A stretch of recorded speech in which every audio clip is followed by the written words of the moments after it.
Bonjour à tous. Bonjour. Aujourd'hui, je suis en présence d'un invité exceptionnel qui est Hartmut Frankowski. C'est le président de la société M3E Solutions.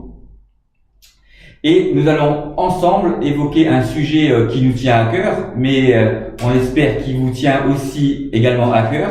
C'est comment vous pouvez booster et arriver à booster vos ventes à travers ce qu'on appelle le Sales Engagement et le Sales Enablement. C'est bien ça, Hartmut ? Absolument. Donc, peux-tu nous en dire un peu plus sur ces deux termes techniques? Bon, je vais essayer.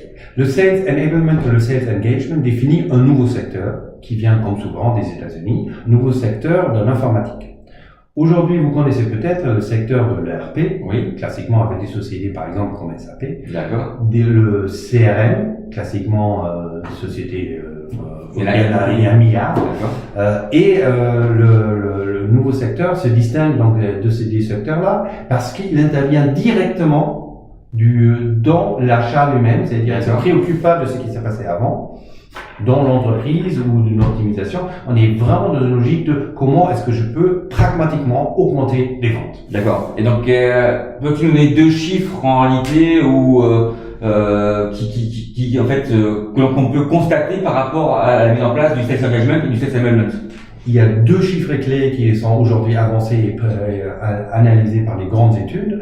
Premièrement, on dit 30% c'est le chiffre d'affaires potentiellement atteignable, l'augmentation du chiffre d'affaires atteignable avec des outils de Sales Engagement et Sales Enablement. Et 40% c'est la partie du churn, c'est-à-dire on peut atteindre une baisse du churn de 40% avec ces outils.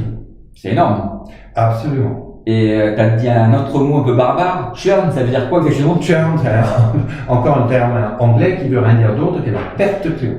D'accord. Donc aujourd'hui, si je comprends bien, lorsqu'on arrive à mettre en place ces solutions, on optimise à la fois donc ce qu'on peut appeler un niveau de performance pour obtenir la confiance des clients qui est encore plus important qu'avant. Au centre des outils du Sales Enablement et Sales Engagement, effectivement, c'est l'augmentation de la confiance du client. D'accord. Pourquoi?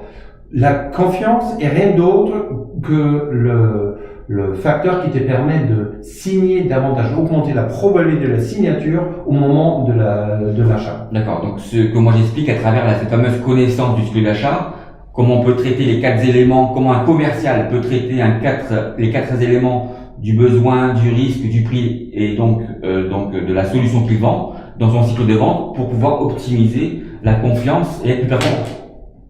Exactement. Donc en fait, c'est comment effectivement à travers tes solutions, on peut aussi prendre en considération ces éléments dans un acte de vente du début à la fin. Et comment ça se concrétise sur le terrain et en face à face par exemple. Avec des solutions de Sales Enablement et Sales Engagement intelligentes, on peut effectivement réfléchir selon la phase dans laquelle je me trouve, selon la personne avec laquelle j'ai affaire, donc la persona, et tout ça dans une logique de augmentation du cross et du upselling. D'accord. Et toi aujourd'hui, tu as constaté chez tes clients ou en fait des chiffres ou peux nous donner quelques indicateurs en fait par rapport à ça? Nous, on a effectivement voulu valider ces chiffres américains. On a des exemples très concrets avec une analyse faite avec une multinationale. On a des chiffres qu'on a fait là. Premièrement, on travaille sur l'optimisation de processus. Donc, on a réfléchi qu'est-ce que ça fait sur l'optimisation de processus. Et en effet, un outil comme le nôtre peut baisser le temps de visite. Par exemple, dans un entretien face à face, bien fait, vous pouvez baisser le temps de visite. Nous, on a mesuré 27%. Donc si on diminue le temps de visite, on peut faire plus de rendez-vous dans l'absolu. Le commercial peut faire plus de rendez-vous et en plus, avec ces outils, il faut donc augmenter la qualité de la visite en donnant la bonne réponse au bon moment, instantanément. D'accord. Donc si je comprends bien, d'un côté ta solution permet à travers, en la mixant avec la connaissance du cycle d'achat, de diminuer le temps d'un entretien face à face, le deuxième chiffre, tout en le rendant beaucoup plus performant et donc en augmentant la satisfaction de nos clients. Exactement, c'est ça le chiffre d'affaires. Il faut augmenter la satisfaction client de ça. Chez nos clients, on a augmenté la satisfaction client de 33%. Pour lui, un vrai saut quantique. D'accord. En tous les cas, attends, les chiffres d'affaires, ça t'intéresse pas? Le résultat de tout ça, c'était une augmentation du chiffre d'affaires de 16%. C'est-à-dire, je résume encore une fois, l'augmentation de la satisfaction client, la baisse de temps, c'est-à-dire l'optimisation du processus, ensemble atteignent une augmentation du chiffre d'affaires, ce qui semble logique pour tout le monde. Donc oui, nous, de notre côté, on valide, même en France, ces chiffres américains. Ok.